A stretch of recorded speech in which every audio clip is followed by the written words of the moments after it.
sababu ya kumwambia Baba asante. Haleluya. Na kwa kawaida kwenye makongamano haya mwanamke apendezaye moyo wa Bwana, jioni huwa tunakuwa na session ya mafundisho tunamalizia.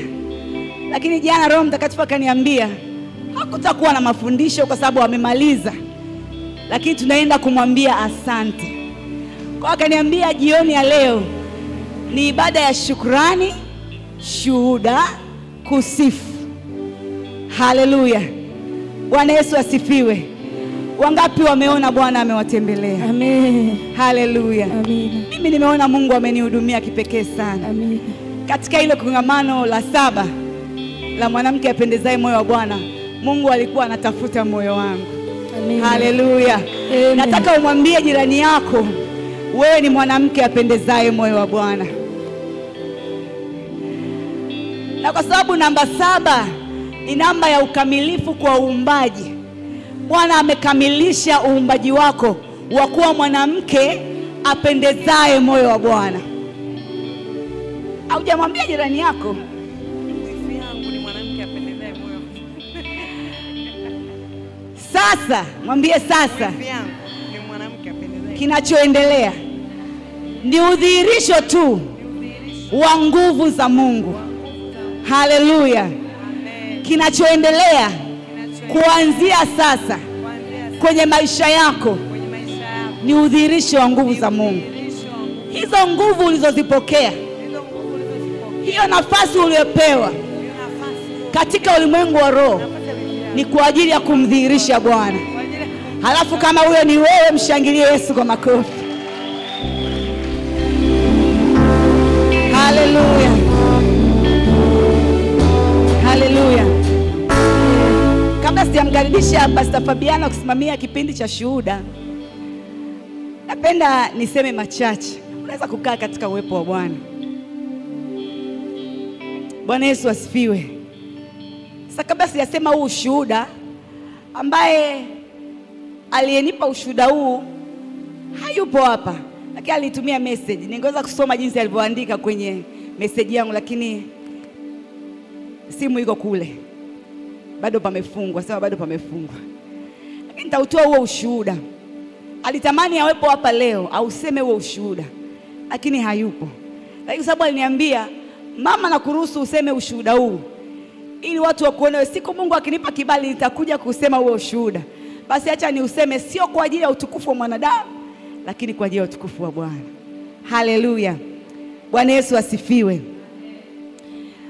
Ushuhuda ni wa binti mmoja ambaye aliwahi kuwa katika madhabahu hii. Na huyu binti alikuwa anamtumikia Mungu. Siku moja, nitafupisha tu. Siku moja usiku nikiwa naomba, saa 9 usiku nilikuwa nimeamka kuomba. Wakati nimeamka kuomba saa 9 huwa sina utaratibu wa kupigia mtu simu sababu nakuwa na Mungu. Lakini Roho Mtakatifu akaniambia mpigie fulani simu. Nitataja jina lake mwishoni. Bwana Yesu asifiwe. Kwa nikampigia simu. Nilipompigia simu, wakati naongea naye alikuwa analia. Kumbuka ni saa 9 usiku. Saa 9 usiku alikuwa analia. Sasa nikamuuliza kwa nini unalia? Akaanza tu kuomba. Akaanza tu kuwa ananena kwa lugha. Basi na mimi nikaendelea kunena kwa lugha, simu ikiwa on. Tukanena kwa lugha. Lakini baadaye akusema neno, akasema tu mama, asante kwa kunipigia. Asante kwa kunipigia. Tukamaliza kwa jinsi hiyo. Baada ya siku si nyingi, Mungu akaniambia huyu binti mchukue uende naye kukaa nyumbani. Kwa utaratibu wangu niliojiwekea tu, kumchukua mtu ukaa naye nyumbani mpaka Mungu aseme. Bwana Yesu asifiwe. Haleluya. Kwa hiyo nilitii ile sauti ya Mungu. Nikamwambia kuanzia leo utakuwa unakaa nyumbani kwangu. Nikamwambia tu pale unapokaa nenda kaage, alafu kuanzia leo utakuwa unakaa nyumbani kwangu. Kwa tukakaa na yule binti kwa miezi kadhaa, kwa kipindi tukasafiri, lakini tukarudi kaendelea kukaa naye kwa miezi kadhaa. Wakati yuko pale nyumbani,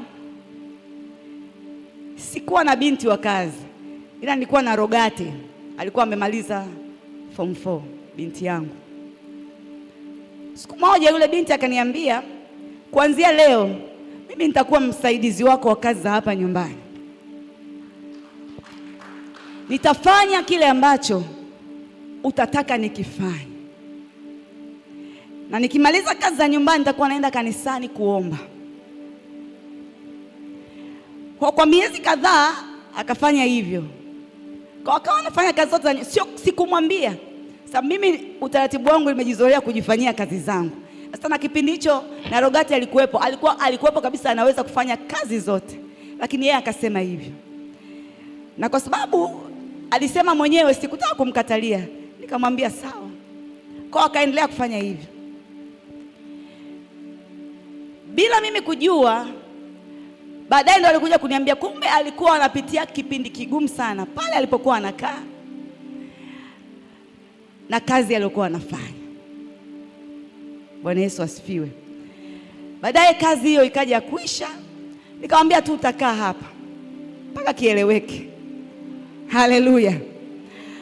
Kwa tukaendelea kukaa pamoja. Akawa anakuja kanisani, anafanya maombi. Asubuhi ile tunakuja naye morning glory, anabaki anaendelea kufanya maombi. Ikifika saa 7 anaenda kushuhudia, anarudi, anaendelea na maombi. Jioni, ikifika jioni anarudi nyumbani, anachukua zamu yake pale nyumbani kama ambavyo alikuwa ameelekezwa yeye na Mungu. Haleluya. Baada ya muda si mrefu, kwa nikawa mimi nikirudi nyumbani, sababu ni binti ambaye amesoma, alikuwa na elimu, nikamwambia tutakuwa tunafanya application za kazi. Sababu Mungu hawezi kukuacha. Kwa tukaanza kwa tunafanya applications zile jioni. Tunatuma tu applications za kazi sehemu mbalimbali. Huko akiendelea kuja kuomba. Na alikuwa aombei mambo yake, wala alikuwa aombei kazi. Hicho ndo alichoniambia. Alikuwa anasema naenda kuomba kwa ajili ya kanisa. Bwana Yesu asifiwe. Naongea na mwanamke muombezi. Huu ni ushuhuda ambao huyu binti ameniomba. Anasema angetamani kuwa hapa. Na nitakwambia kwa nini hayuko hapa. Maana ilikuwa awe hapa. Kwa akaendelea kufanya hivyo. Siku moja nimerudi nyumbani, akaniambia, "Mama, nilipigiwa simu. Kuna kazi Mwanza." Lakini mama, kazi yenyewe hii yani ni ya internship tu. Internship. Alafu tunapewa 5,000 kwa siku. 5,000 kwa maana ya nauli labda na chakula. Nikamwambia nenda kafanya hiyo kazi, halafu fanya kwa uaminifu na kwa bidii zote. Ndio neno nilomwambia. Akatii. Kwa baada ya muda akasafiri kwenda Mwanza. Ilikuwa ni kazi ya internship. Alipofika kule, yeye anasema, aliponipigia simu alikuwa anasema yale maneno kwamba afanye kazi kwa bidii ndio alikuwa na ring ndani mwake. Japo alikuwa akijiangalia anaona hastahili kufanya hiyo kazi, ni ya chini sana kwake na haina kipato, lakini akafanya kwa uaminifu. Wakati anafanya hiyo kazi ikatokea nafasi ya kazi hapo hapo ofisini kwao, lakini sasa sio internship, nafasi ya kazi Simiyu.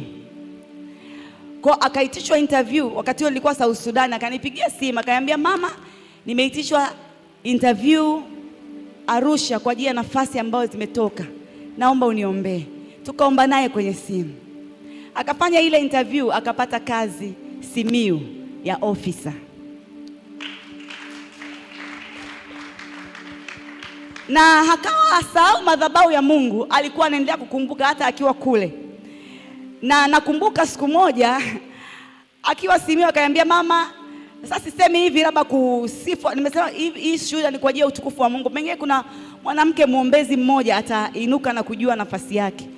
Naongea jinsi ambavyo walikuwa wanakuja kanisani kuomba kwa ajili ya kanisa. Siku moja akanipigia simu akasema, mama, nimekutumia mchele, naomba uupokee. Aliendelea kujiconnect akiwa kule na madhabahu. Akatuma mchele gunia zima. Ilibidi na mimi, kwa sababu nimejifunza kwamba nikipokea mimi ni mkondo wa baraka kwa wengine, na mimi nikagawa kwa wengine. Ilikuwa kilo, sijui ni kilo 100. Akaendelea, tukao tunaendelea kuwasiliana, sio sana, lakini kila mara atanitumia, yani sio kwa simu, lakini sio kwa kunipigia, kwa message atanipigia simu. Juzi sasa ndio huu ushuhuda, amenipigia simu ananiambia, nina ushuhuda mkubwa mama. Akasema, Bwana amenifanyia, nimepata nafasi Arusha ya kusimamia zone ya Arusha. Nitakuwa nasimamia ofisi 8 katika shirika la kimataifa. Haleluya. Na huyu binti sio mwingine, anaitwa Beatrice William. Shangilie Yesu kwa makofi. Bwana amemuinua. Na leo, kesho ndio anaripoti. Leo amesafiri, kesho anaripoti kwenye ofisi mpya na kazi mpya Arusha. Yuko Mungu asiyeshindwa na jambo lolote. Yuko Mungu anayeweza. Ukisimama kwenye nafasi yako ya uombezi kwa uaminifu, kwa moyo wote, bila kusukumwa, bila kutaka kuonekana, bila kutaka kujulikana, ukafanya kama kwa Bwana, kuna namna Mungu anashughulika na maisha yako. Haleluya. Aniambia sasa, mama, ile baki jambo moja tu. Na mimi nikamwambia hilo Bwana atalifanya huko Arusha. Sasa nitakuja siku nyingine nikishuhudia Bwana akiwa amelikamilisha hilo. Mshangilie Bwana kwa makofi. Haleluya. Kwa unawezaje kunyamaza na wakati amefanya? Pengine uko hapa, una sababu ya kumshukuru Mungu, una shuhuda, kuna jambo Mungu amelifanya katika maisha yako. Pengine kwenye makongamano haya ya mwanamke apendezaye moyo wa Bwana, kuna jambo Mungu amewahi kulifanya au amelifanya kwenye kongamano hili. Na unasema siwezi kunyamaza kwa sababu kongamano hili ni mpaka mwakani tena majira kama haya. Mungu ametupa nafasi ya kumshukuru yeye na kumtukuza.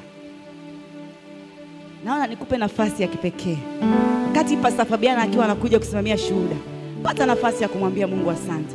Baada ya hizo shuhuda utapata nafasi ya kumshangilia Bwana na kumshukuru. Haleluya. Kabla hajaja Pastor Fabiana, nimemwona mpendo wangu mtumishi wa Bwana Margaret. Naomba aje hapa mbele. Shangilie Bwana kwa makofi.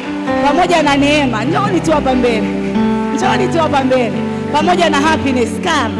Haleluya. Naomba nafasi ya upendeleo ya kujitambulisha.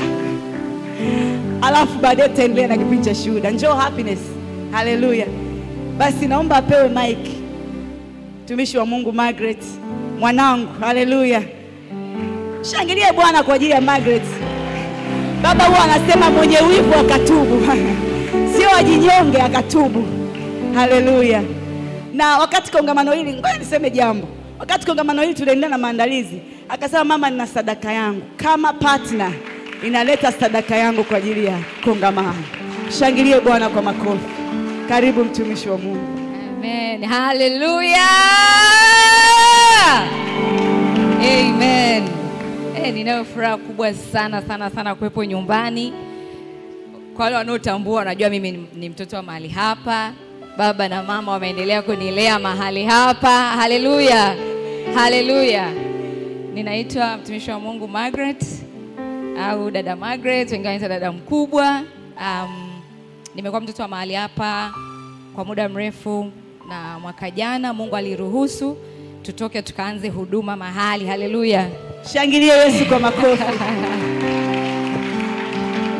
Watoto wakikua wanaenda kufanya kazi. Haleluya.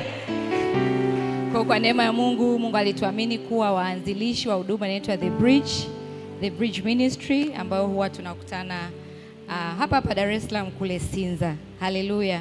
Tumefurahi sana kama alivyosema, kwa kweli pamoja na kuwa mtoto wa mahali hapa, mimi ni partner wa makongamano ya mwanamke upendezaye moyo wa Bwana. Amen. Na kwa kuwa kipindi cha shuhuda kimeanza, ngoja niunganishe kabisa. Amen. Kuna mambo mengi sana ambayo Mungu alisema na mimi kupitia kwenye kongamano. Mama anafahamu kuna mambo mengine ambayo nilimshirikisha, lakini kuna mambo mengine yamkini haba sijawahi kumshirikisha. Hata confirmation ya utumishi wangu ilikuwa katika makongamano haya. Makongamano mara 2 Mungu alisema. Lakini pia kuna vitu vingi sana vya maisha yangu, kuhusu biashara, kuhusu familia, Mungu alikuwa anaongea kupitia kongamano la mwanamke upendezaye moyo wa Bwana. Kwa hiyo nikasema siwezi kuacha kwamba likaisha lote siku zote 3 sijafika madhabahuni hapa kutap kila ambacho Mungu amekiachilia kwa wakati huu. Kwa tunawapenda sana, na mama asante sana, na Mungu aendelee kuwabariki. Ninaamini makongamano haya kama ambavyo yameendelea kuwa baraka kwenye maisha yangu binafsi, yataendelea kuwa baraka kwenye maisha ya kila mmoja. Haleluya. Amen. Bwana Yesu asifiwe. Nawapenda. Nafurahi kuwa hapa. Mama, thank you for the acknowledgement. Nanyenyekea sana. Naitwa Neema Simalenga. Ni mtoto wa hapa. Mimi niliokoka kwenye hii madhabahu miaka 11 iliyopita. Namtumikia Mungu kwenye uimbaji, na nitafurahi kurudi siku moja kuja kutumika kwenye madhabahu nilikozaliwa. Haleluya. Shangilie Bwana kwa makofi. Amen. Kwa ufupi acha na mimi niseme mambo mawili makubwa Mungu alionitendea kupitia hii makongamano. Cha kwanza, nakumbuka Mungu aliniponya na maumivu makali sana ambayo nilikuwa nayo tangu utoto. Kuna situation fulani nilipitia, na nakumbuka ni kongamano la 2019. Mungu akaniponya kwenye hayo maumivu. Nilikuwa nimetembea nayo kipindi chote bila kumshirikisha mtu yoyote. Yaani hakuna mtu yoyote aliyokuwa anajua nilichopitia, lakini kupitia kongamano la 2019 la mwanamke upendezaye moyo wa Mungu, nikiwa bado pia sijamshirikisha mtu yoyote, ni Mungu tu mwenyewe aliamua kunigusa na akaniponya na nikatoka hapo. Lakini pia namshukuru Mungu kwa sababu kongamano la 2022 pia Mungu aliconfirm kile alichokuwa ameniitia. Mimi ni mwanasheria by profession, lakini Mungu aliniambia specifically kupitia kongamano la 2022 ameniita kwa ajili ya kuvalisha wana wa ufalme. Kwa sasa hivi ni fundi na fashion designer. Nililipata hilo kusudi. Uendelee kunivalisha mwanangu, kunivalisha. Amen. Nilipata hilo kusudi kupitia makongamano haya. Kwa Mungu amekuwa mwema sana. Endelea kujiconnect, kuna kitu Mungu anafanya kwenye haya makongamano. Nafurahi sana kuwa hapa. Nakupenda mama. Amen. Lakini huyu pia alikuwa katibu wa idara ya wanawake katika kanisa la CRC. Haleluya. Kwa ameshiriki kuandaa baadhi ya makongamano ya mwanamke apendezaye moyo wa Bwana. Amen. Amen. Bwana Yesu asifiwe. Asante mama kwa nafasi hii. Naitwa Happiness, nawapenda, nimeokoka na mpenda Yesu. Na mimi pia ni mtoto wa mahali hapa kuanzia 2016. Nilikuwa na hudumu praise team pia mwimbaji. Shuhuda ninazo nyingi sana, ila namshukuru pia kwa ajili ya neema ya wokovu. Kwenye kongamano siwezi kukumbuka ni na mwaka gani, lakini ni mengi ambayo Mungu amenitendea kwa ajili ya kuweza kujua huduma yangu, pia kwa ajili ya kusaidia familia yangu, pia ni vingi ametenda katika makongamano. Mungu awabariki. Amen. Mungu awabariki sana watumishi wa Mungu. Nimefurahi kuwaona hapa katika nyumba ya Bwana na karibuni tena. Basi wakati huu nimkaribishe mtumishi wa Mungu Pastor Fabiana kwa ajili ya kusimamia kipindi cha shuhuda, na baada hapo utapata nafasi ya kumshukuru Mungu halafu kumsifu mpaka kieleweke. Haleluya.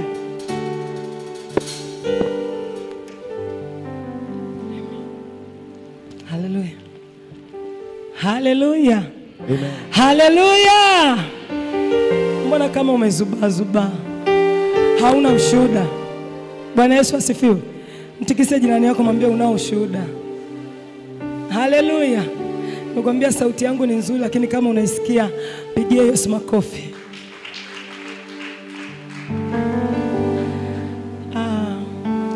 Ninamfurahia Mungu. Praise team, unaweza kukaa. Haleluya. Wapigie makofi kwa ajili ya kile ambacho Mungu amewatumia. Piga tena makofi kama unajua kile Mungu amewatumia kufanya. Haleluya. Naona kama msimame. Bwana Yesu asifiwe. Kaeni. Haleluya. Ninajua unao ushuhuda na Bwana amefanya. Kuna mengi ambayo Mungu ametufanyia katikati ya kongamano hili, na yamkini unao ushuhuda wa makongamano yaliyopita. Ndio wakati wetu. Haleluya. Kongamano tunalo moja kwa mwaka. Kwa kama unao ushuhuda, mwimbaji tu mmoja aje hapa. Kevin atakuja hapa, atatuimbia wimbo mmoja, wakati wale wenye shuhuda watakuwa wanasimama wanakuja. Bwana Yesu asifiwe.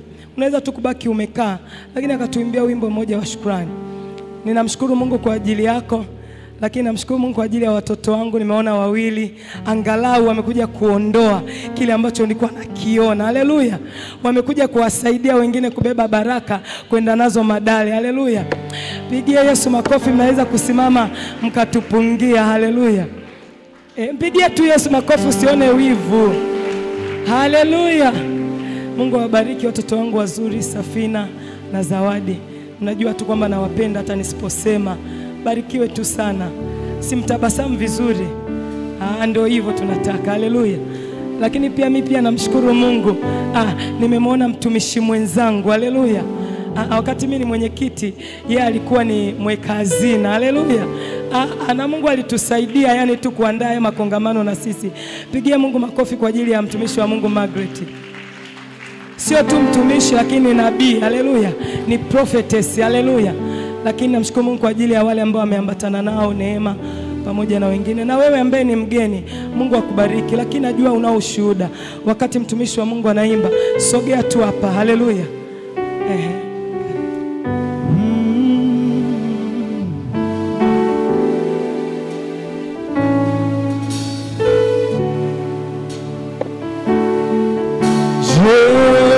Mungu ushindwe nani? Wewe Mungu ushindwe nani?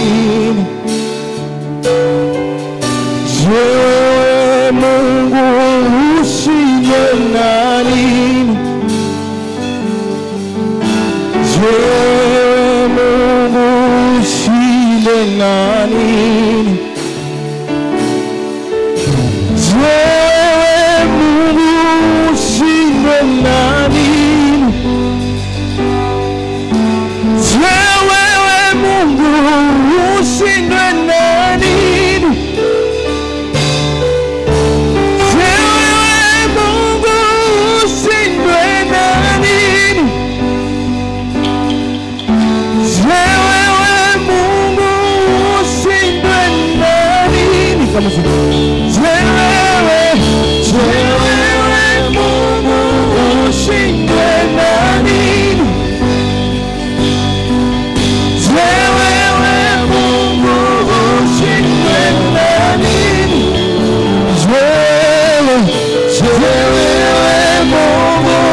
ushindwe nani?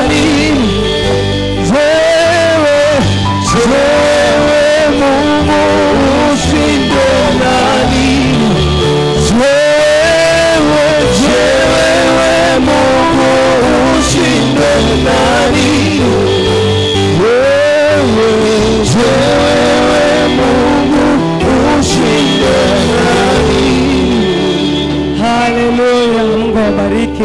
Pigia tena Yesu makofi. Haleluya.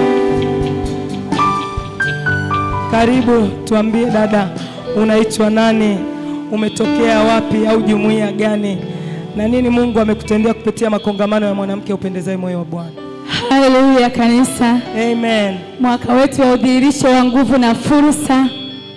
Kwa majina naitwa mwinjilisti Adolfina, mwinjilisti wa kanisa hili. Inawezekana wengine wanitambulishi lakini najitambulisha mwenyewe. Haleluya. Amen. Mimi ndio mzaliwa wa kwanza wa uinjilisti wa kanisa hili. Bwana asifiwe. Amen. Nimekuja hapa kushuhudia mambo mawili siku ya leo. Ninashuhudia mambo haya kwa ajili ya kuinua imani ya mwanamke, ya binti mmoja na mwanamke mmoja aliyekaa kwenye hii madhabahu. Bwana asifiwe. Nilikuwa sijajiandaa kushuhudia, kile Roho Mtakatifu ananiambia nene kashuhudie kwa ajili ya kumtia moyo. Leo tumeombea mabinti. Bwana asifiwe. Nataka kushuhudia hili, ukitoka mahali hapa kwenye hili kongamano ukatoke kwa nguvu mpya. Bwana asifiwe. Na ukawe na mwanzo mpya katika maisha yako. Bwana asifiwe. Kama nilivyojitambulisha, huyu ni mdogo wangu. Bwana asifiwe. Naanza kushuhudia kwenye eneo la kiuchumi. Nitashuhudia kwa ufupi, afu then nakuja kwenye upande wa pili wa ndoa. Nimekutana na baba na mama mwaka 2012 mwezi wa 4. Wakiwa ndio kanisa linaanza tukiwa Sinza. Namshukuru Mungu kwamba nimeambatana na hao wazazi. Mungu hajawahi kuniacha hata sekunde moja. Nashuhudia ili kwa ujasiri na nitalisema mpaka naingia kaburini. Bwana asifiwe. Nilipokuja kwa wale wadada ambao mpo, wengine walikuwa wananiambia kwamba wanahitaji kazi. Nilikuwa na maono, nilikuwa nataka nifungue shule. Bwana asifiwe. Baba yangu na mama yangu walikuwa walimu, lakini nikawa nasikia shauku kwamba nifungue shule ili nikamilishe kile ambacho mama yangu waliacha, maka wamefariki bado tukiwa wadogo, walikuwa ni wafanyakazi wa serikali. Kwa hiyo wakati nahitaji kwenda, nimemaliza form 4, nitashuhudia tu kwa ufupi. Sikuwa na mtu wa kunisomesha tena. Bwana asifiwe. Na wakati huo nikiwa nimemaliza form 4, nilikuwa ni binti kama wa miaka, mama yangu alinianzisha shule mapema kama kwenye miaka 5. Kwa hiyo nikiwa nimemaliza form 4 miaka 16, nikakaa nyumbani mpaka kwenye miaka 18 nikapata mchumba. Bwana asifiwe. Sijawahi kushuhudia ushuhuda. Nilipopata huyo kaka akaniahidi atanioa. Nilikuwa bikira kabisa, sijawahi kuguswa na mwanaume yeyote. Na nilikuwa nimesema nimejitunza. Yaani baada ya kuwa engage na yule kaka, siku moja nikafanya naye mapenzi. Siku hiyo niliyoingia nikabeba na mimba siku hiyo hiyo. Baada ya hapo huyo kaka akaniambia hivi, aliondoka akaja Dar es Salaam. Kwa mimi kule nikabaki naumwa. Akaniambia hivi, kama unataka nipeleke mahali kwenu, sijawahi kusahau ya maneno, ni lazima utoe hiyo mimba. Bwana asifiwe. Ulikuwa ni msiba katika maisha yangu. Sema ulikuwa msiba. Ulikuwa msiba. Ni yatima, umelelewa na watu kwenye namna ambayo ilikuwa kwa kweli, na nimepita kwenye mateso. Mimi kuna kipindi ilifika daftari tu kuliomba nilikuwa naingia kwenye takataka, kwenye dampo la takataka ndio ninakoingia kuokota karatasi niweke nijaradie ili niweze kuandika mwalimu asinipige. Mama yangu aliniacha mara ya mwisho, nakumbuka mama yangu wakati anafariki kuna chupi alikuwa ameninunulia, kwa nilikuwa na chupi 2 mpya da Fabiana, moja nyekundu nyingine nyeusi. Namshukuru Mungu kwamba mimi sinenepi, nilikuwa na mwili wangu mdogo. Nilizivaa mpaka darasa la 7. Ninaishi na manager wa bank. Bwana asifiwe. Yaani kwa ufupi nataka kuonyesha jinsi ambavyo tunapita kwenye situation ngumu, lakini ndani yangu nilikuwa na maono kwamba nitakuja kuwa na shule. Bwana asifiwe. Amen. Na nikaenda kufanya kazi kwa mchungaji wangu pale Bukoba, nikafanya kazi. Marehemu dada yangu akafariki, akaniachia mtoto ana miezi 3. Marehemu dada yangu ambao nilikuwa namfuata. Kwa hiyo nikaanza kulea watoto 2 kwenye wakati mgumu, nyumbani nimeshafukuzwa, lakini namshukuru Mungu kwamba tunaye Yesu. Bwana asifiwe. Nilipomjua Bwana Yesu, mimi nilikata tamaa. Nilikuwa najua hakuna binadamu anaweza kumpenda mtu ambaye hajawahi kumzaa. Tuambie sasa, baada ya kuanza ya makongamano ya mwanamke upendezaye moyo wa Bwana, nini ambacho Mungu alikufanyia baada ya hiyo situation ambayo umewahi kuipitia? Ndio nakatisha tu kidogo hapo. Naenda kumtia moyo mdada mmoja. Kwa hiyo nikaanza kufanya kazi, nilikuwa nalipwa 60,000, lakini nikasema sikati tamaa. Bwana asifiwe. Nikaja nikasema siku nitakayokutana na Pastor Jesse na mama, najua mambo yangu yatainuka. Na kweli nipo kajaga mahali hapa Dar es Salaam, nilikuwa naishi Tabata. Nikaanza kuwatafuta Sinza, mara ya kwanza nikaenda sikuwapata, mara ya pili, mara tatu nikawapata. Nikajiungamanisha nao. Kwenye kusoma nilijisomesha chuo, yani kwenye hiyo 60,000 nayowaambia nilikusanya hela kama miaka 4. Nataka kuwatia moyo wadada ambao wamekaa chini, dada Fabiana. Haleluya. Nataka kuwainua wadada ambao wanafikiria hawawezi. Bwana asifiwe. Wadada mna uwezo na mna nguvu ya kufuta umaskini katika maisha yenu. Ya kubadilisha historia. Bwana asifiwe. Kwa nilichokifanya, nikafanya kazi karibia miaka 2, nikafungua CRDB. Ile hela ilipofika waliniambia 960,000, lakini kwenye maisha yangu ilikuwa ni kama milioni 10. Nilipofuta kama miaka 2, nilivyomaliza kupata ile hela nikaacha kazi. Nikaenda chuo, nikaenda Kariakoo, nikanunua counter, nikanunua uniform, nikanunua kila kitu, nikaenda chuo, nikajilipia ada, nikaanza kusoma. Nipigieni makofi jamani. Haleluya. Lakini kitu ambacho kwa sababu nilikuwa na maono kwamba siku moja nitakuwa na shule. Bwana asifiwe. Nilivyomaliza chuo, kwa ufupi, siku moja nikawa nina vyeti. Nikamwambia baba na mama naenda kujitolea, nikaenda kanisani nafanya kazi za kanisa. Nikaanza kwenda kanisani, nikawa nafagia, naenda Tabata narudi.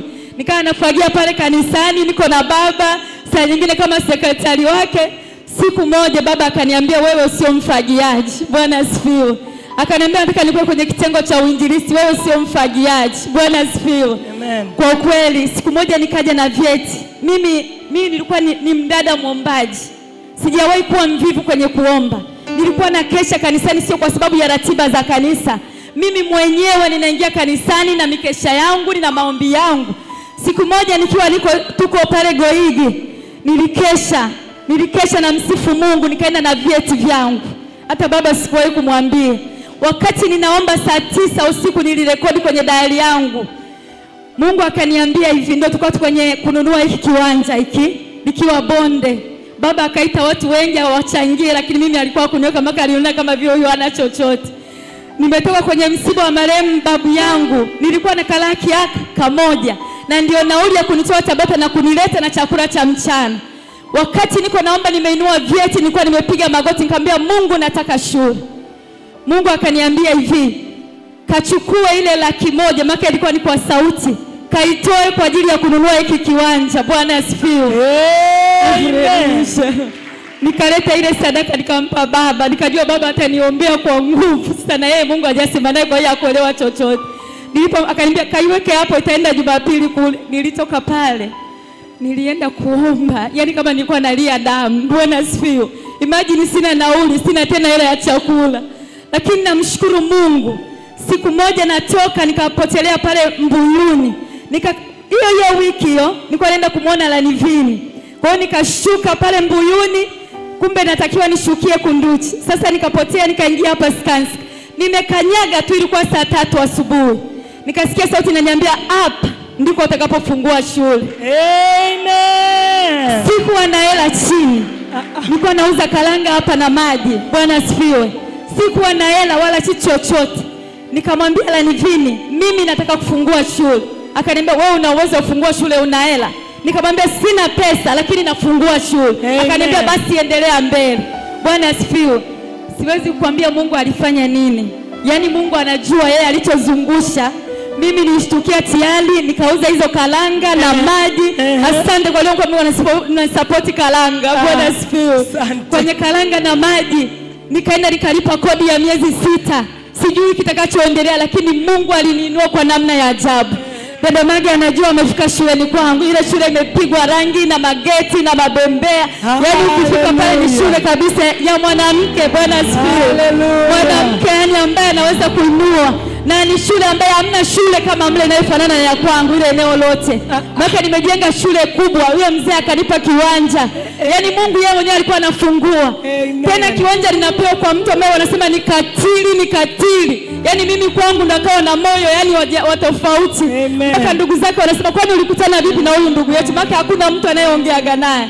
Lakini nimesimama pale, nikaanza kujenga, napata hela huku chini, napeleka pale. Tumeweza kujenga shule kwa kweli nzuri kabisa ambayo mle hamna mtu mwenye shule kama ile. Amen. Haleluya. Nasema hivi si kwa sababu ya kujidai, nataka kumtia nguvu dada mmoja anayelia usiku na mchana, anayesema siwezi kufanya chochote. Wengine tumeuza karanga, tumeuza maji, tumeanzia chini kwa kilo moja ya karanga. Bwana asifiwe. Wewe usisubiri mtaji mkubwa, vingine utanitafuta mwenyewe. Bwana asifiwe. Kitu kingine nataka kushuhudia Mungu kwa ajili ya ndoa dakika 2. Sawa. Yes. Sisi kwetu kulikuwa na roho za kutolewa. Yaani mimi kwenye upande wa kiume huko vizuri. Lakini kwenye wanawake tumepigwa sana, yani upande wa mama. Mpaka saizi na mama zangu wadogo wengine wana miaka 60, 50 hawajawahi kuolewa. Aliyebahatisha amezalia nyumbani. Bwana asifiwe. Kwa kweli mimi kwa sababu nilikuwa nimeshakata tamaa, ile nilipitisha ule kukata tamaa. Ikifika mwaka 2019, siku moja nilikuwa jikoni. Sijawahi kusahau. Nikasikia kama roho ikanivaa. Afu nikaambiwa kwamba anza kuombea eneo la ndoa. Unajua ni kama ikazinduliwa. Nikasema kumbe na mimi natakiwa kuolewa. Wakati mimi nishakanseli mambo ya kuolewa, nikasema nitalea mtoto na mtoto wa marehemu dada yangu na sihitaji mume. Maana kuna kipindi nilipiga, nilikuwa nataka kuwa poison wanaume wote. Bwana asifiwe. Nilikuwa nawaza sumu ya kuua wanaume dunia nzima, jinsi ambavyo nilikuwa nimejeruhika sana. Haleluya. Nilikuwa nawaza siku moja nikipata dawa afu nipulize hivi afu wanaume wote nione wamelala. Kweli nilifikia hapo. Hebu wanaume pigieni Yesu makofi, amewaokoa. Haleluya. Nilipokutana na baba nikaendelea kuomba kwa kweli. Siku moja wakati wanafikisha miaka 12 ya ndoa, tukiwa kule wapi Nyaishozi, ilikuwa kule. Yani nilivyoona lile eneo kama aliendi vizuri, nilienda kukopa 50,000 kwa dada wa kazi. Nilikuwa kweli sina hela. Alikuwa anaitwa Asela. Nikamfuata baba nikamwambia nataka kujiungamanisha na ndoa yenu. Nilikopa baba ile hela kwa usigeli, tena ndio mshahara wake wa mwezi. Akachukua ile 50,000 akanipa. Bwana asifiwe. Siku hiyo wakati ndo kesho sasa ndo anaenda, nikampelekea baba. Mama siku hiyo alikuwa hajatoka kazini. Kwa Pastor Samson kwenye ofisi nikampa baba ile sadaka, akaniombea. Nililia. Yaani nililia kwa nguvu sana. Nilikuwa nasikia nina mzigo. Lakini kwa kweli ile sadaka mama nilikuwa nimeshaomba mengi. Lakini ile sadaka ilifanya kazi. Bwana asifiwe. Amen. Baadaye nikapata mume handsome mzuri kabisa. Haleluya. Haleluya. Ndoa yangu mwezi wa 5 inafikisha miaka 8. Bwana asifiwe. Ni ndoa nzuri na amani na furaha, kwa sababu nilisema nitakuwa najiboost kwa baba na mama, napeleka na sadaka nyingine. Kwa sababu naye mume mzuri na handsome na ambao tunaelewana, tunapendana. Haleluya. Na sasa tumejenga nyumba, tunaishi kwetu. Yani kwa kweli tuko kwenye furaha. Na pia dada mmoja, na kuombea dada mmoja ambaye umekata tamaa, labda ulibebeshwa mimba. Kuna mtu aliyepita mahali hapo lakini ameshinda, na wewe unashinda zaidi ya kushinda.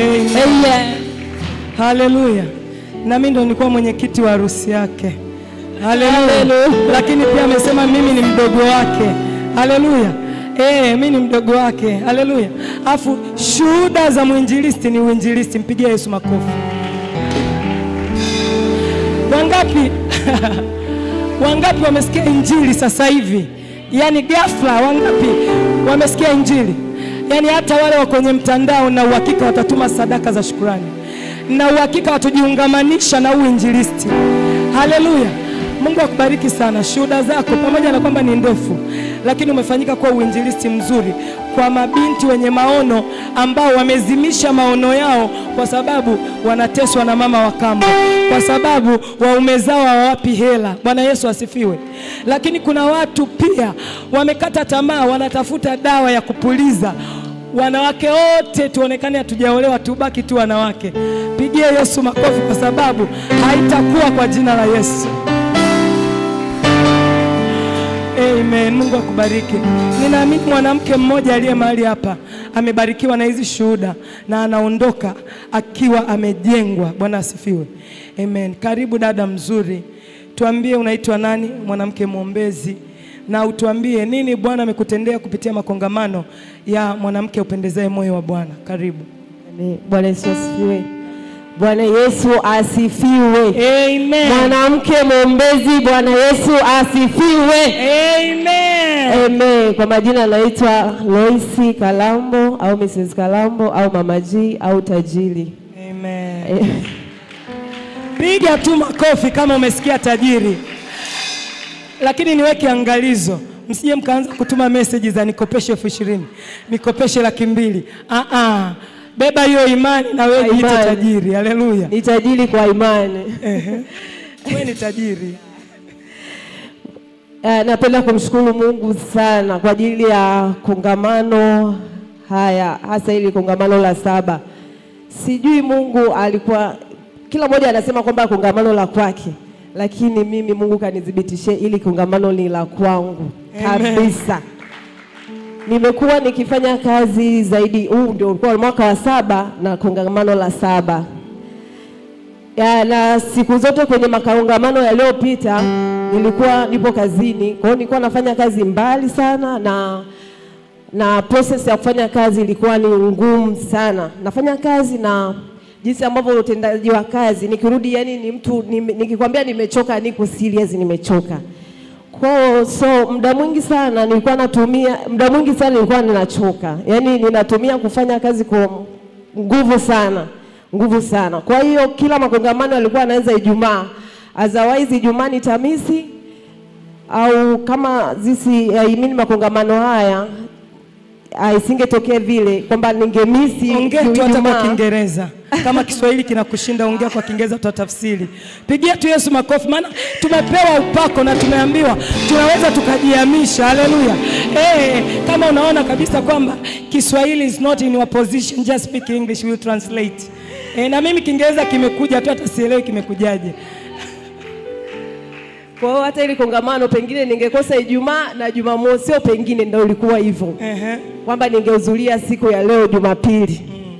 Katikati ya maombi ya siku 70 nilikuwa najitahidi, ninakiri wazi kwenye madhabahu kwamba nina kitu cha Mungu, lakini nilikuwa siko consistent kwa sababu ya ubize wa kazi. Ninatamani kufanya extra, lakini kwa sababu ya situation ya kazi, kwa hiyo nilikuwa nafanya, najua kabisa nilikuwa nafanya sivyo ambavyo natakiwa nifanye. Kama ni maombi, kama siku ya maombi mimi nakuwa nipo kazini, kama ni siku ya ibada katikati mimi nakuwa nipo kazini. Kwa mimi kabisa ndani yangu najua kabisa ninaumia, lakini kwa sababu ya mambo ya elimu ya kazi inabidi nifanye hivyo, lakini nilikuwa sipendi. Katikati ya maombi 70 nikawa nimejitahidi kuhudhuria maombi hasa Morning Glory kwa sababu ya kazi.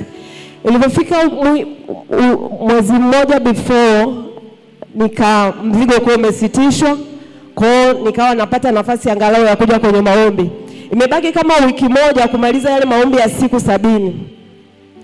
Ilikuwa siku ya Jumamosi ambayo Jumapili yake ndo maombi yanaisha. Usiku napigiwa simu kazini, naambiwa sasa hivi mchele umepanda bei sana, yani mpaka tunashindwa sasa namna ya kuanza kulipa watu wawili. Kwa hiyo inabidi mmoja asimame. Ilikuwa Jumamosi usiku, afu kesho yake ndio ibadani. Nilipokea simu nilikuwa very disappointed kabisa yani. Yani nilinong'oneka moyo kwa sababu before hapo tulikuwa tu vizuri na tulikuwa tunasubiri mzigo, alafu unapokea hiyo taarifa na umefanya miaka huu wa 7 na mtu anakuaga kirahisi.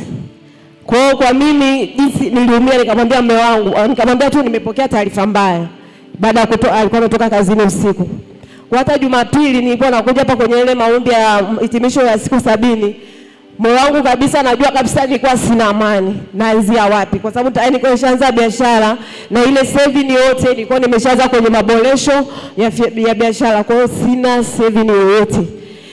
Baada ya yale maombi tukawa tumeombea na kupaka mafuta. Baada ya hapo mama aliniona kwa mbali, hakujua nini kinaendelea, ila kwa sababu hakuniona muda mrefu, nilikuwa sionekani, akanambia sijakuona muda mrefu, ninataka maelezo. Yaani akacheka tu, nataka maelezo yako. Ni kweli mama, nilikuwa na maelezo ambayo nayatoa leo na pengine nilikuwa sijakwambia kabisa. Baada ya hayo baada ya hiyo Jumapili kupita, hapo nyuma nilikuwa na mzigo wa kuombea mabinti. Niko peke yangu napanga ratiba. Lakini najua kabisa hiyo ratiba hata nikiipanga sasa hivi, nitaenda mbele nitaishia njiani. Kwamba nitaombea mabinti siku moja, siku ya pili nitakaa tena kwa sababu ya uchovu wa kazi. Kwa hiyo nilimwelewa Mungu. Nimemwelewa Mungu kupitia hili kongamano. Na nilikuwa hiyo mzigo wa mabinti umekuja muda kabla hata sijasikia zimu ya mwanamke mwombezi. Haleluya. Amen. Ilipofika Jumatatu nikawa naenda kwenye biashara zangu, lakini bado sijatengeneza moyo wangu kukubaliana na hii hali kwamba sasa sina kazi na tegemea ile biashara. Baada ya kukaa, kuna mahali nilikuwa nafanya kazi za ndani kabla. Kwa mama wangu ambaye tulikuwa nakaa naye akanisalimia tu, akaniambia unaendeleaje? Naendelea vizuri, hongera, nimeona kama una biashara. Kikweli alinitumia hela ambayo sikufikiri kama yeye anaweza kunitumia kwa kiwango kile. Amen. Na hapo nilikuwa nimeshaongea na dada yangu Margaret, nikamwambia tu baba, dada nina shida na hela kiasi fulani. Na alikuwa safari, yani hakuniuliza maswali. Akaniambia Jumatatu nitakupa. Ilipofika Jumatatu nikamwambia, yani sikutaka kumkumbusha kwa sababu tayari nilikuwa nishapokea kuna kiwango hela kidogo. Kwa hiyo sikutaka kumkumbusha kwamba hata asiponipa tayari nina hela fulani. Ilipofika Jumatatu yeye mwenyewe akaniambia, mdogo wangu nikurushie kwenye namba ipi? Akawa amenitumia dada Margaret ambaye yuko hapa. Ninashukuru Mungu sana kwa ajili yako dada. Ninatambua sana moyo wako. Bwana Yesu asifiwe. Hapo siku ya Ijumaa ambayo tumeanza kongamano, mtu wa baba alivyosimama kwa habari ya kuelezea habari ya kiti cha rehema, kuna mambo matano ambayo aliyasema. Kitu ambacho mimi nilikuwa nacho, yani kama nilikuwa na jukumu, yani nilikuwa sina, yani kama najifanya, yani kama nina hatia fulani, yani kama najiona kama nina hatia fulani. Kwa baada ya kuelezea mpaka jana ndo nikapata, yani jana ndo nimepata amani. Ukafunguliwa. Nikafunguka kabisa, nikafunguka. Kwa hiyo Yesu makofi tu. Amen. Kwa mpaka jana ile maombi ambayo tumekuja kuombewa hapa, na kweli alikuwa maombi tofauti. Baba tu akaniambia masikioni kwamba ili ni kongamano lako na sio la mwingine. Baada ile kauli, kiukweli nina amani na kile ambacho Mungu anataka nikakitimize, ya ambao kilikuwa kinanifanya nikose muda wa kukifanya. Nina amani kwamba ninaenda kufanya, ninaenda kumtumikia Mungu tena kwa viwango vingine, pasipo kwamba kuna kazi imenizuilia au kuna namna ambavyo kuna kitu chochote kimenizuilia. Niko huru kwamba kama nitapanga kwamba nitakuwa na, tumefundishwa kwamba ni mwanamke, mama alisema kwamba hatutakiwi tujiombee maombi yetu, yani mahitaji yetu wenyewe. Kama nilikuwa na mzigo wa kuombea mabinti, hiyo ndo nitasimama nao kwamba sasa nitabeba kama mwanamke muombezi wa kuombea eneo hili, na likiwa naomba in serious matter. Kwa hiyo namshukuru Mungu, nimepata hiyo amani, na nimepata amani ya kumtumikia vitu vingi na kuhudhuria mambo mengi hapa kanisani. Niko huru na nina amani, na Mungu ananikumbusha hata ungefanya miaka 20 bado ungeendelea kukaa vile. Lakini Mungu ananiahidi kabisa kuna mahali ananipeleka, na ndio maana nimekuja kushuhudia huu ushuhuda kwamba sina kazi, nina biashara, lakini kuna kongamano lilofuata au sio kongamano, nitakuja kushuhudia mahali ambapo Mungu amenitoa. Nina uhakika kule Mungu ameniweka mpaka sasa hivi kwamba nilikuja nilikuja mwenyewe hapa Dar es Salaam. Mungu akanipa mume, Mungu akanipa nyumba, Mungu akanipa gari. Sembuse hivi ambavyo vimebakia ni vichache sana kuvitimiliza lile ambalo neno ambalo ninajikiria kwamba mimi ni tajiri. Nitaendelea hapo na hakuna yeyote atakayelizuilia. Amen. Bwana Yesu asifiwe. Sasa mimi nataka tu nikueleweshe kidogo. Ruhusu nikueleweshe hapa.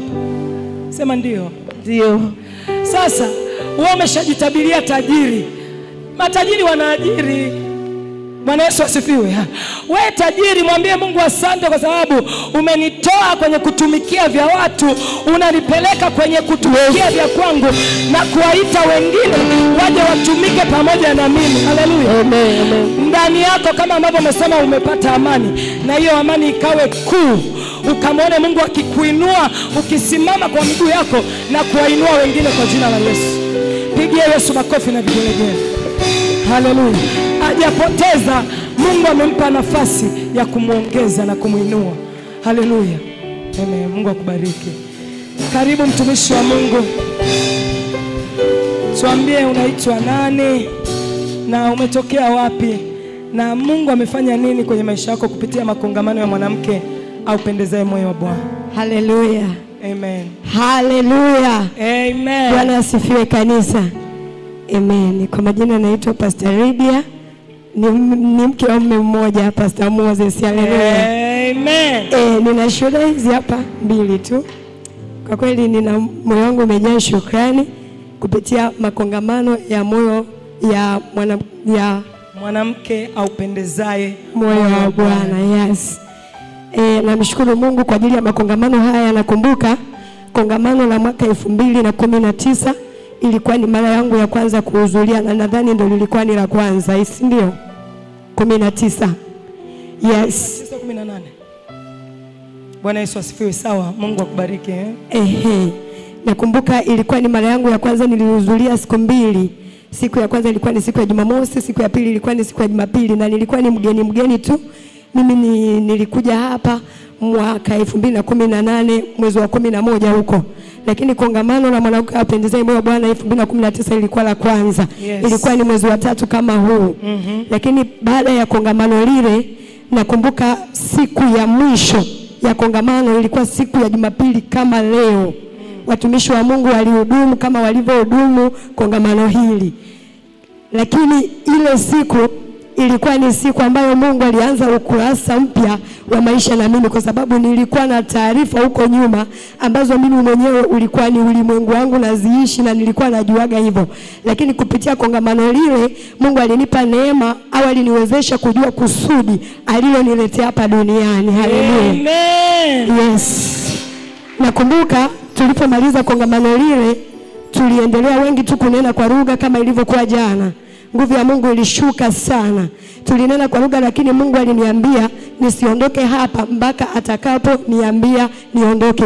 Nilikesha hapa zaidi ya mwezi. Tulikuwa na happiness fanya namna hii. Amen. Yes, ni ushuhuda kabisa, anaelewa. Nilikesha hapa na nilikuwa mgeni na wala mimi nilikuwaga sijui kuongea na nilikuwaga sipendi kujulikana na watu. Lakini nilikesha mpaka Mungu aliponiambia nirudi nyumbani zaidi ya mwezi. Nilikuwa naenda kazini, nikirudi kazini naenda nyumbani, napika narudi hapa. Tulikesha na Mungu alionekana. Musa aliokoka kupitia ule mkesha. Na mimi ndio nilimuongeza sala ya toba hapa madhabahuni.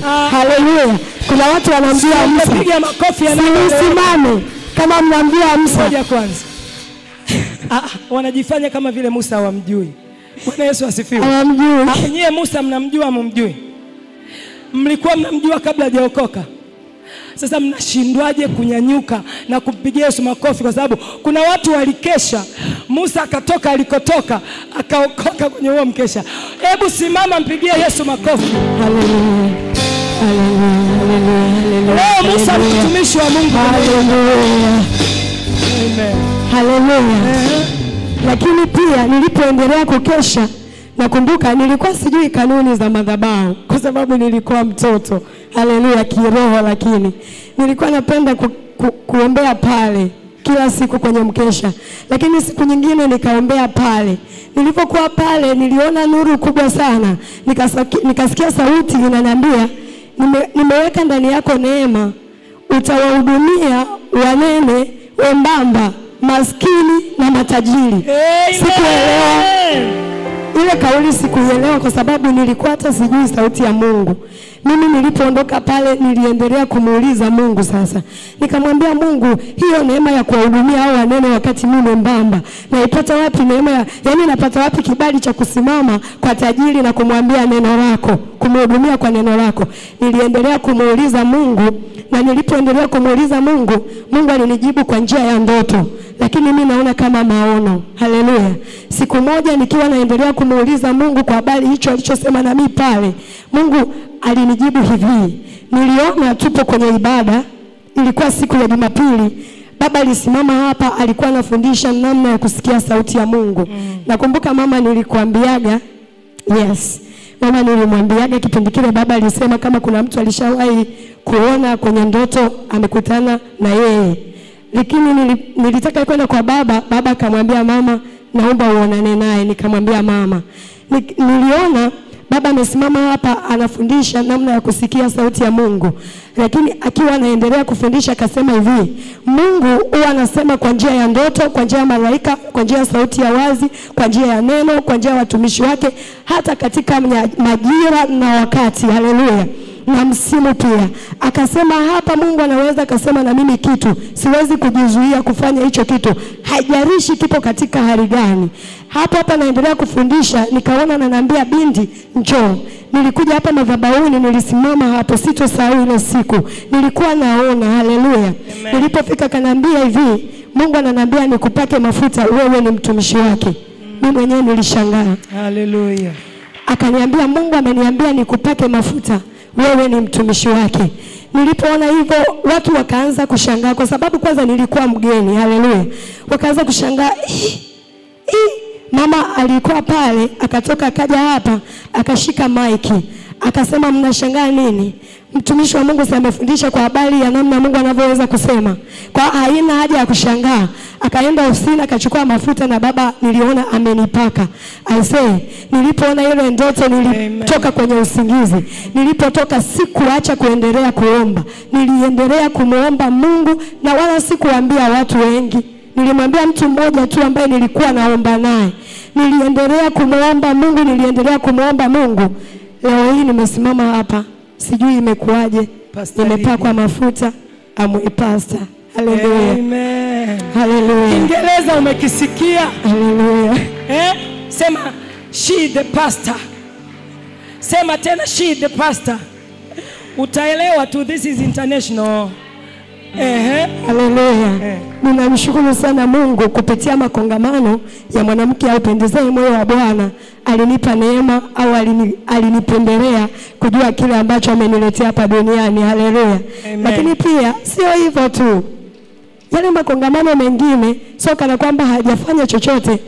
Kila kwenye simu yangu kuna watu wengi nimesoma nao, ingawa sipo na namba zao wengi.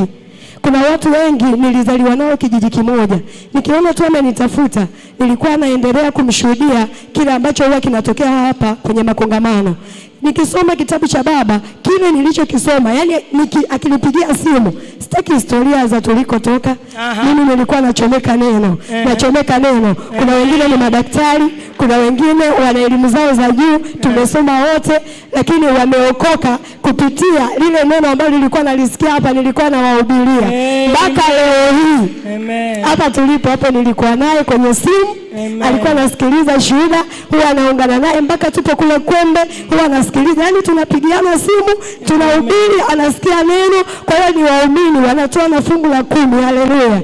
Bado ni waumini. Wengine wapo Morogoro, wengine wapo Iringa, wengine wapo Mwanza. Haleluya.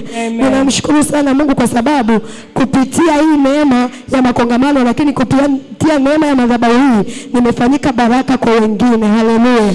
Yes. Bila kupoteza muda. Shuhuda yangu ya pili. Kwa unyenyekevu kabisa. Napenda kumshukuru kila mwanamke ambaye ametoa kwa ajili ya kuwezesha kongamano hili. Amen. Mungu awabariki sana. Amen. Nasikia kutetemeka. Mwenyezi Mungu akubariki sana. Amen. Hajalishi umetoa kidogo kiasi gani.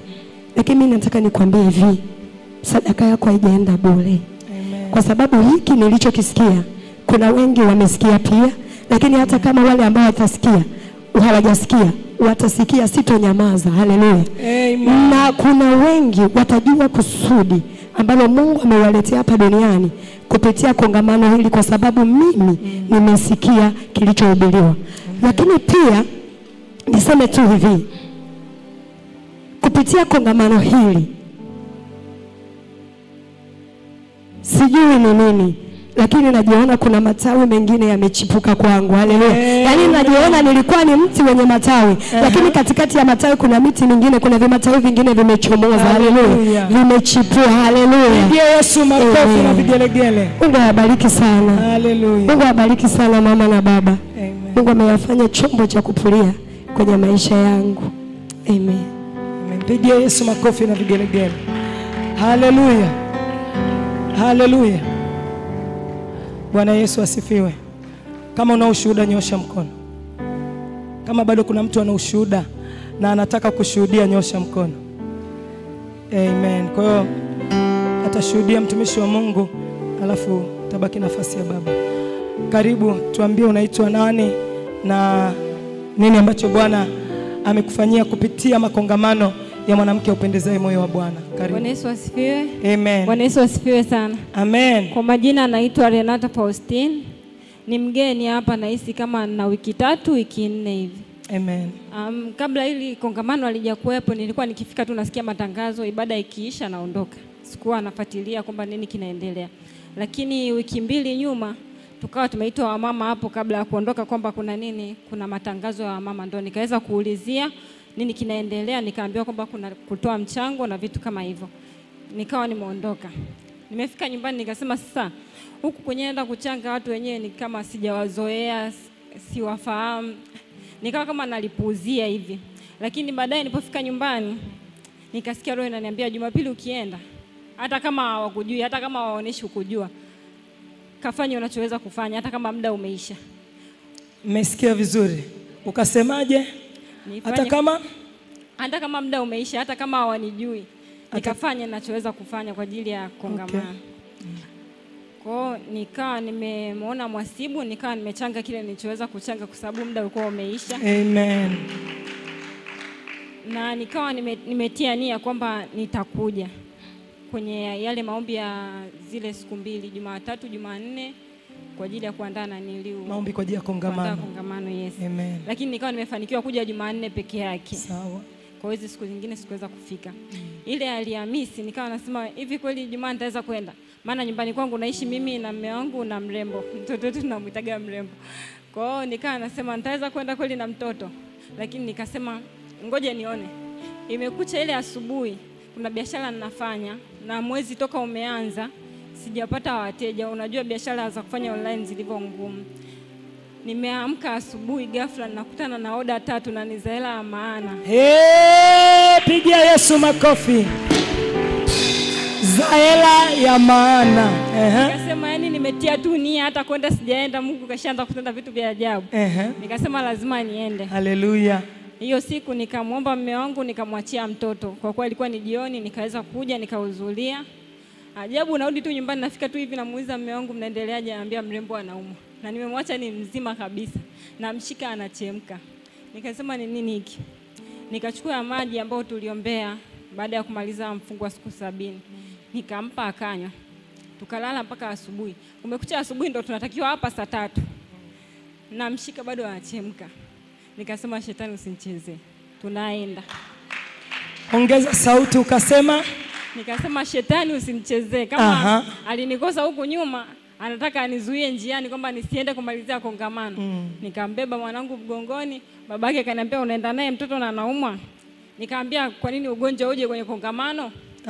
Tunaenda naye kanisani. Ugonjwa unakujaje wakati wa kongamano? Nimembeba, tumekuja hapa tukawa tunaomba. Kila nikimshika nasikia bado anachemka. Nikasema utapona tu. Tumeondoka, tumerudi nyumbani. Yaani tumetoka hapa bado amelegea. Watu waliomuona walikuwa wanasema mtoto anaumwa. Tumefika tu nyumbani usiku tunalala. Babake anasema mbona amepona? Umempa dawa? Nikamwambia hata sijampa. Mbona moto umeisha? Nikamwambia ni Mungu nilienda kumuomba. Alikutana na dawa kwenye kongamano. Haleluya. Kwa namshukuru Mungu sana kupitia kongamano hili, amenitendea miujiza miwili mikubwa na nimeweza kujifunza vitu vingi. Mwanangu ameponywa kupitia hili kongamano. Kama ningesema labda nimpeleke hospitali, maybe wangesema ni shida kubwa, tukaendelea kukaa huko siku zote. Lakini kwa siku moja tu hiyo nilimbeba mwanangu, tumekuja hapa na tumeondoka amekuwa mzima. Namshukuru sana Mungu. Pigia Yesu makofi na vigelegele. Mungu akubariki, wewe ni wa thamani sana. Na mimi na ushuhuda kabla ya baba. Baba atashuhudia wa mwisho. Haleluya. Bwana Yesu asifiwe. Pia mimi ninamshukuru Mungu kwa ajili ya makongamano ya mwanamke upendezaye moyo wa Bwana. Haleluya. Nimefanyika kuwa mtoto wa madhabahu au wa mahali hapa tangu 2014. Bwana Yesu asifiwe. Na 2014 baba alinitamkia kwenye ibada ya katikati ya wiki, kaniita tu akaniambia, Mungu ananiambia nikuwekee mikono, wewe ni mtumishi. Ndo nimeokoka, yani 2014 hiyo. Sijui anaonaje, Bwana Mungu mwacheni aitwe Mungu. Haleluya. Akaniwekea mikono. Wakati huo mimi ni mwenyekiti wa wanawake. Kwa hiyo nikajua ndio utumishi Bwana ameniitia.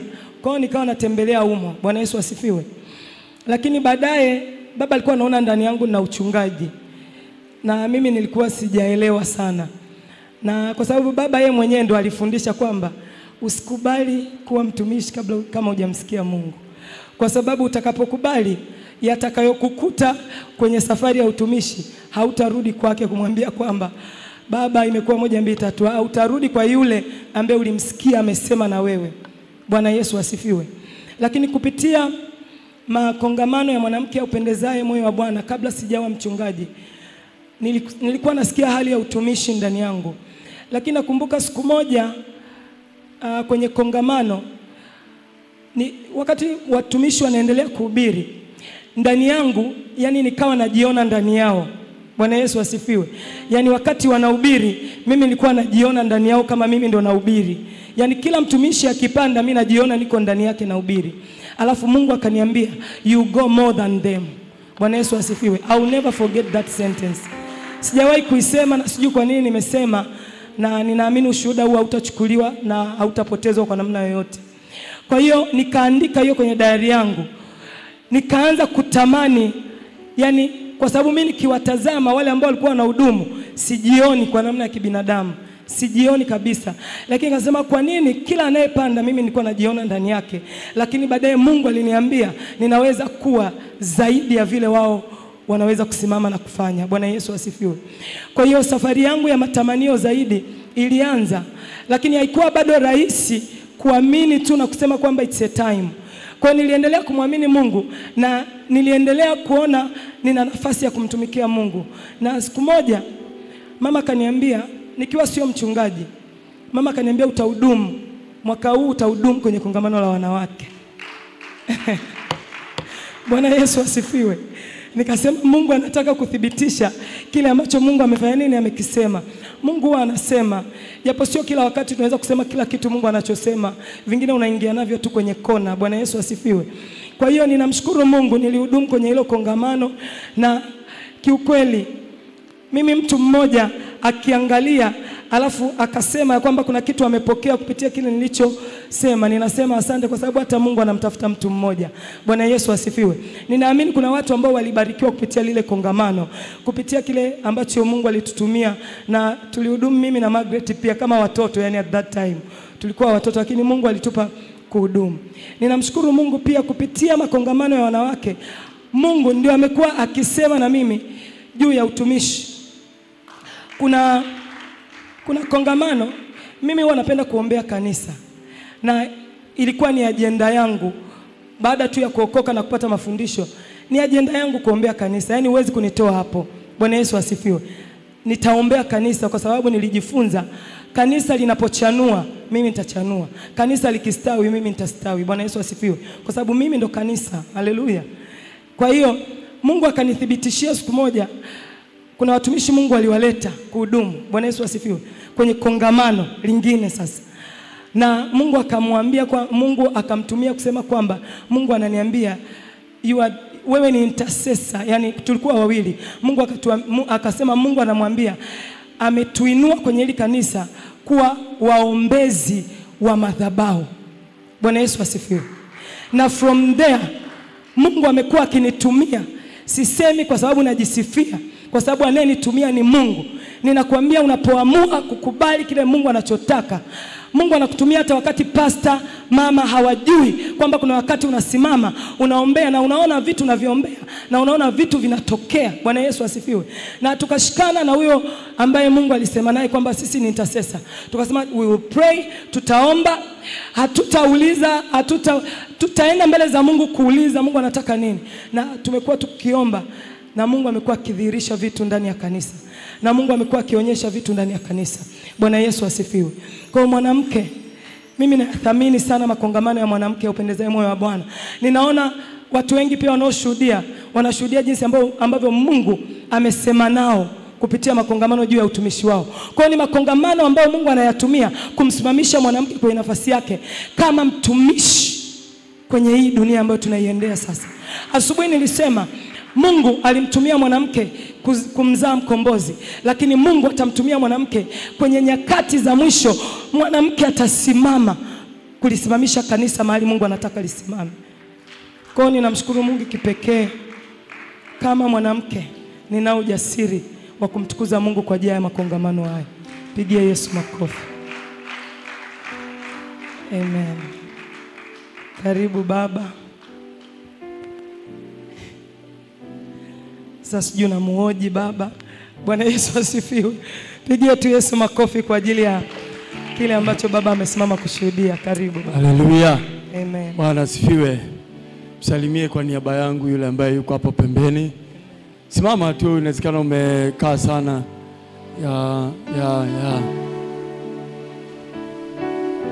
Na kama ni mgeni mwambie karibu, hapa ndio CRC coach Revival.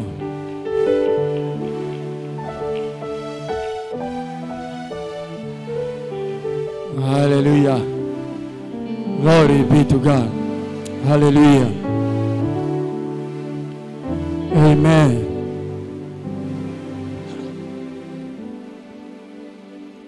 Ya asubuhi sikuwa na pamoja na nyie. Niombe wale wa madale waje hapo kwanza watuambie wameona nini, wale ambao walikuwa kwenye ibada leo.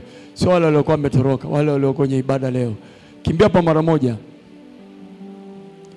Pengine wanaweza kunisaidia kuona, mimi niona zunguka tu hivi.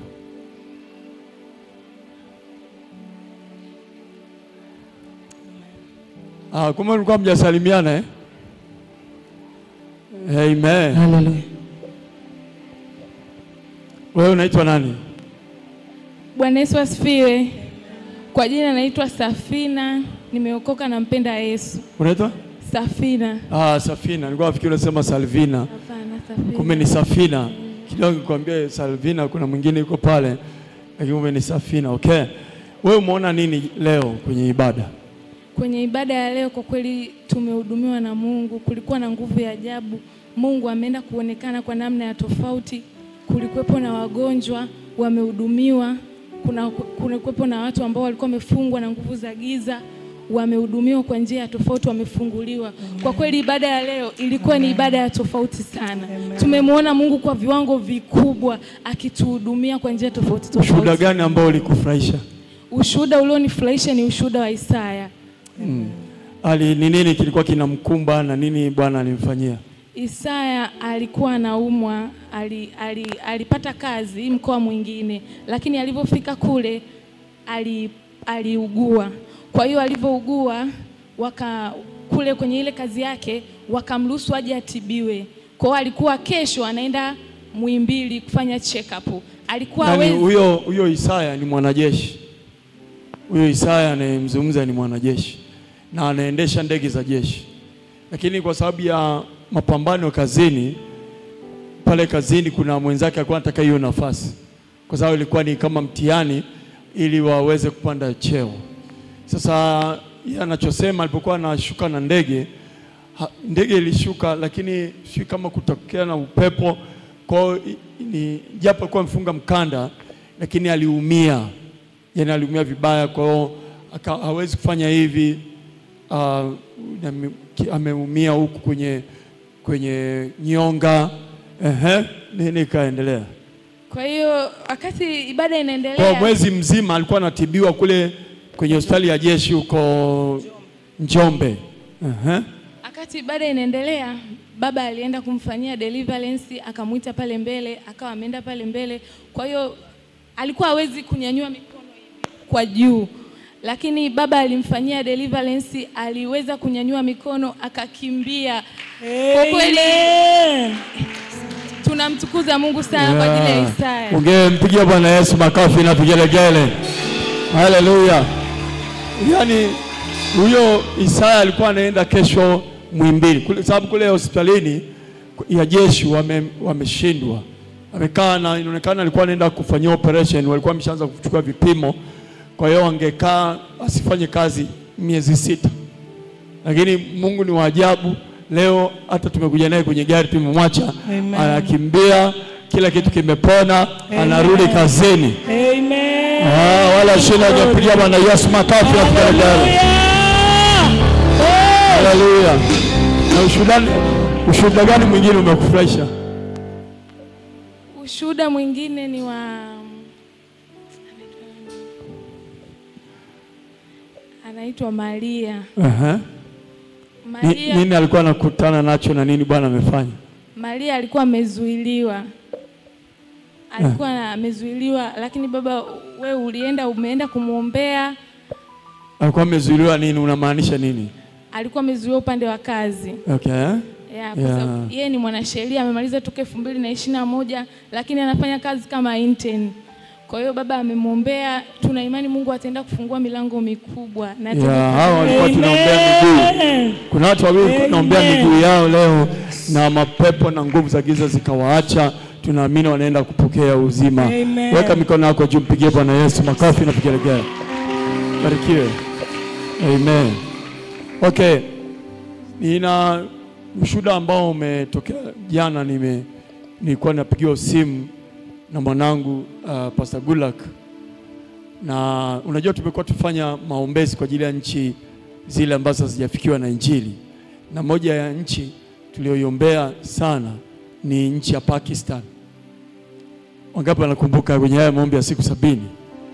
Na shuhuda ambayo shuhuda za kudhibitisha hilo ombi ni kwamba niliona mmoja wa walezi wangu anaitwa Enenche, Dr. Enenche, mchungaji Paul Enenche, kwa mara ya kwanza ameenda Pakistan, na huo mkutano umekuwa mzuri sana.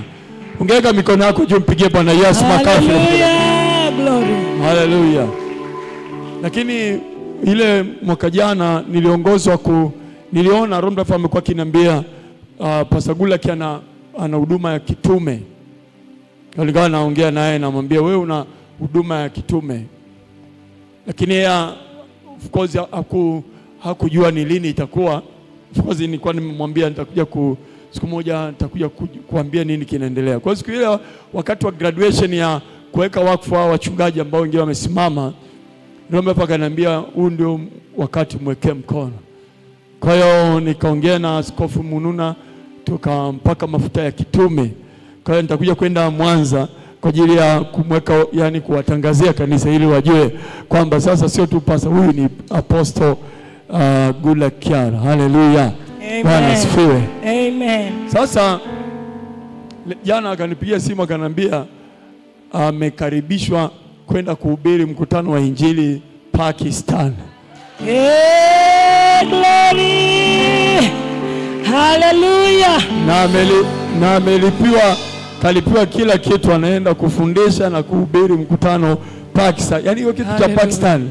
Nimekisema hapa kwa sababu tuliwaombea jana mwe wanawake waombezi. Hakuna kitu kizuri kinacholipa kama kuwa muombezi. Amen. Ngege mzako mwambie hakuna kinacholipa kama kuwa muombezi. Hakuna kinacholipa kama kuwa. Haleluya. Tumeombea Pakistan, milango ya Pakistan imeanza kufunguka katika jina la Yesu. Amen. Nikanikumbusha wakati tunaombea zile nchi za Ulaya, na siku moja ndege yetu wakatuambia lazima tupite France, tupite Ufaransa. Na mahali ambapo nilikuwa sina hata visa, tukapita Ufaransa, nikatua Ufaransa, nikakanyaga Ufaransa. Sio watu wanaelewa ninachozungumza hapa. Haleluya. Haleluya. Amen. Wangapi wanatamani Mungu afanye mambo makubwa kwenye maisha yao? Kila unachotamani Mungu akufanyie, waombee wengine wakipate. Mungu atakulipa wewe kupita kawaida. Nasema Mungu atakulipa wewe kupita kawaida. Wangapi wananielewa ninachozungumza hapa? Bwana asifiwe. Naomba usimame pale ulipo, tumshukuru Mungu. Hilo jambo ni jambo kubwa sana. Amen. Haleluya. Basi tuende mbele za Mungu aliyetenda mambo makuu na mambo ya kutisha. Bwana Yesu asifiwe. Tumwabudu Mungu tena kwa wimbo mmoja wa shukrani. Alafu tutakwenda mbele za Mungu kwa shukrani. Tutakwenda kumshukuru Mungu kwa yale ambayo ameyafanya. Mungu akubariki baba kwa kutuhudumia Madale. Tunamshukuru Mungu kwa sababu najua iko neema kubwa imeachiliwa kule, na ninajua hatujabaki kama tulivyo kama CRC Madare. Mpigie Yesu makofi. Haleluya. Na ninajua kila muujiza uliotendeka leo Madale, huo muujiza utaishi katika jina la Yesu. Karibu praise. Haleluya. Haleluya.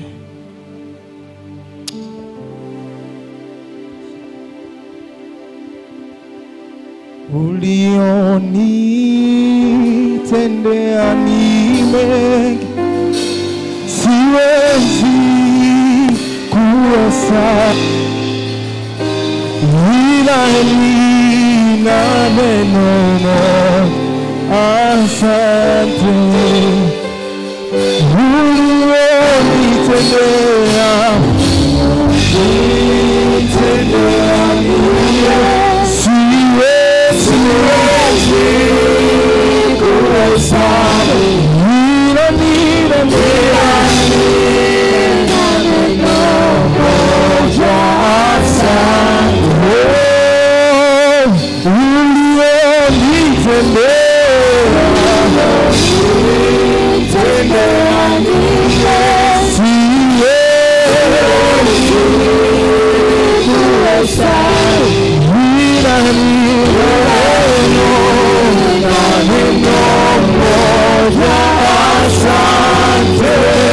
Basi fungua kinywa chako, nenda mbele za Mungu, mwambie Mungu asante kwa yale ambayo ameyatenda.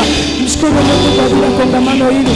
Mshukuru Mungu kwa ajili ya makongamano ya mwanamke apendezaye moyo wa Bwana. Mshukuru Mungu kwa ajili ya madhabahu hii. Mshukuru Mungu kwa ajili ya watumishi wake. Baba, tunasema asante, tunakurudisha utukufu na heshima. Hakika Bwana umetenda, tumeona wema wako, tumeona fadhili zako, tumeona uaminifu wako, tumeona Bwana ukitenda, tumeona Jehova katika jina la Yesu umetenda Bwana, tumeona fadhili zako. Asante kwa biashara hizi, asante kwa biashara hizi, asante kwa biashara hizi katika jina la Yesu. Asante kwa Mungu, asante Mungu, asante Bwana kwa wale walioongoza, asante Bwana katika jina la Yesu.